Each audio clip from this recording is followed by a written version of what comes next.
Presiden Prabowo Subianto melantik 31 duta besar.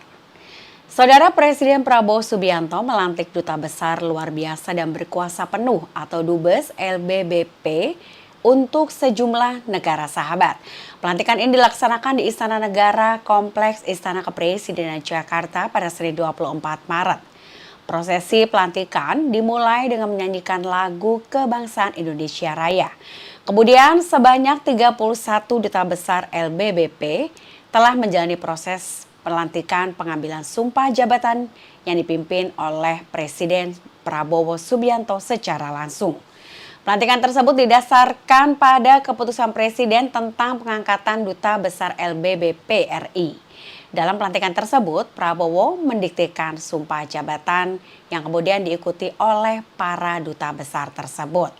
Usai pelantikan selesai, Prabowo kemudian memberikan ucapan selamat dengan menyalami para duta besar yang dilantik satu persatu.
Demo protes pengesahan Undang-Undang TNI di Surabaya berakhir ricuh.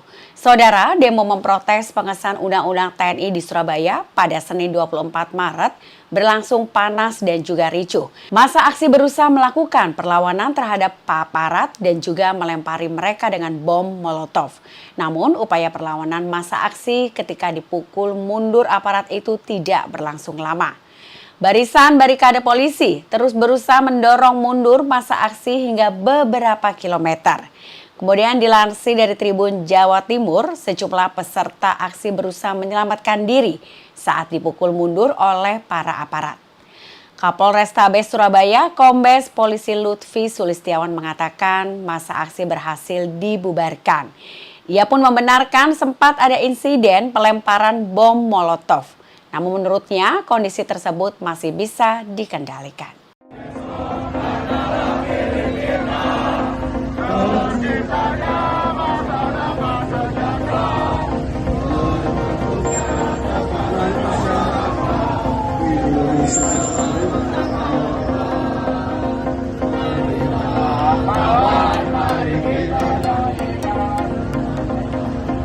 Tapi kampung dan rumahku, lihatlah bagaimana bajingan-bajingan itu terbakar, kawan-kawan. Sasenang.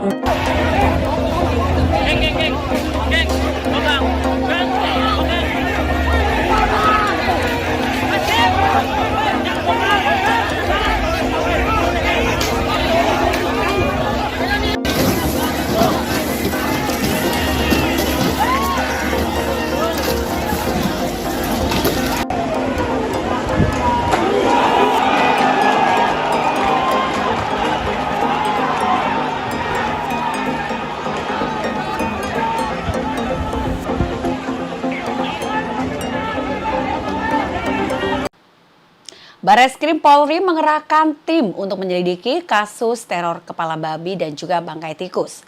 Saudara, Bareskrim Polri menegaskan akan memproses dengan baik seluruh laporan dari masyarakat, termasuk juga teror kepala babi dan bangkai tikus yang dialamatkan ke redaksi Tempo. Hal ini disampaikan oleh Kabareskrim Polri, Komjen Wahyu Widodo. Disampaikan di lobi Barreskrim Polri serta dikutip dari Kompas.com pada Senin 24 Maret. Selain itu, Komjen Wahyu pun meminta doa dari semua pihak agar kasus bisa segera terselesaikan.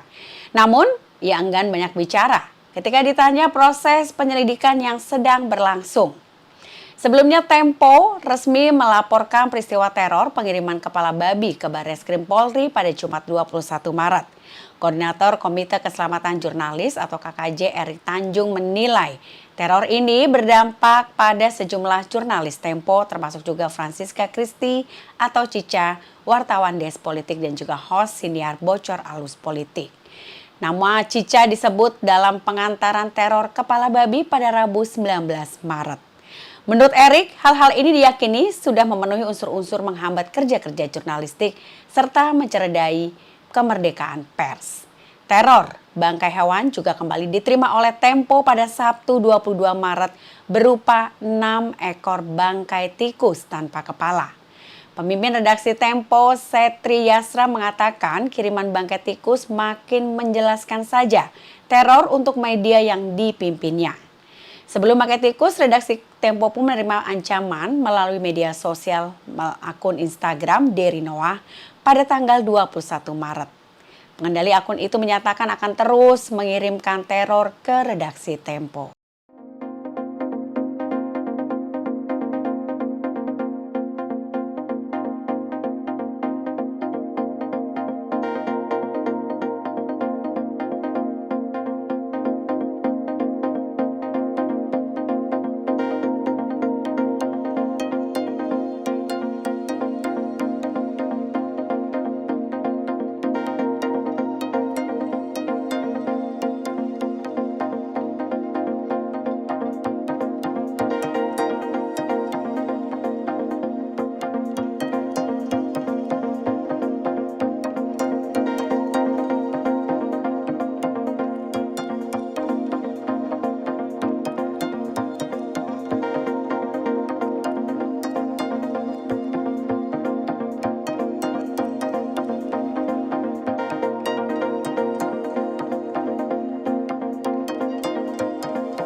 Ketua Ormas Surabaya menjadi pelaku pedofilia. Saudara polisi mengungkapkan bahwa mantan Ketua Ormas di Surabaya, Jawa Timur berinisial MR terbukti sebagai pelaku pedofilia. Dari hasil pemeriksaan psikologis, MR mempunyai kelainan atau penyimpangan seksual akibat kecanduan menonton video porno. Hal tersebut disampaikan oleh Wakil Direktur Ditreskrimum Polda Jawa Timur AKBP Suryono. Suryono juga mengungkapkan bahwa MR kerap mempertontonkan video syur kepada anak tirinya yang masih berusia 15 tahun. Selain itu, MR juga selalu berlaku tidak wajar, seperti dengan sengaja tidak memakai baju saat meminta anaknya masuk ke kamarnya. Mirisnya lagi, MR melakukan tindakan asusila dengan menempelkan alat vitalnya ke punggung korban.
Kucing gurung menyerang tentara Israel.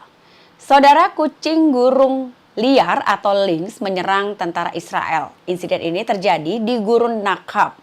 Beberapa tentara Israel terluka karena serangan kucing gurun liar atau karakal. Insiden ini terjadi dekat Gurun Nakab yang berlokasi di dekat perbatasan antara Israel dan Mesir. Pihak berwenang menduga perilaku karakal yang tidak biasa tersebut mungkin dipengaruhi oleh kedekatannya dengan pangkalan militer. Hal ini mungkin membuatnya tidak terbiasa dengan kehadiran manusia sehingga ia pun mendekati tentara Israel dan menggigit mereka. Peristiwa ini memicu reaksi luas di media sosial dengan beberapa pengguna bercanda dengan menyebut kucing gurun liar atau kucing karakal sebagai agen Hamas. Pihak berwenang mengatakan lokasi pangkalan militer Israel mungkin telah mempengaruhi perilaku lynx yang mengakibatkan insiden tersebut terjadi. Seekor karakal juga dikenal sebagai lynx gurun ditangkap minggu lalu setelah menyerang sejumlah tentara Israel di Gurun Nakab. Kucing-kucing liar tersebut ditemukan di dekat Gurun Harif pada hari Selasa di dekat pangkalan militer Israel di perbatasan antara Israel dan Mesir, menurut The New Arab. Seorang pengawas otoritas alam dan taman melihat karakal itu dan membawanya ke rumah sakit satwa liar untuk pemeriksaan medis. Dalam sebuah pernyataan, pihak berwenang memperingatkan masyarakat agar tidak mendekati atau memberi makan hewan liar. Karena hal ini bisa mengubah perilaku alami mereka hingga menimbulkan resiko bagi hewan dan juga manusia.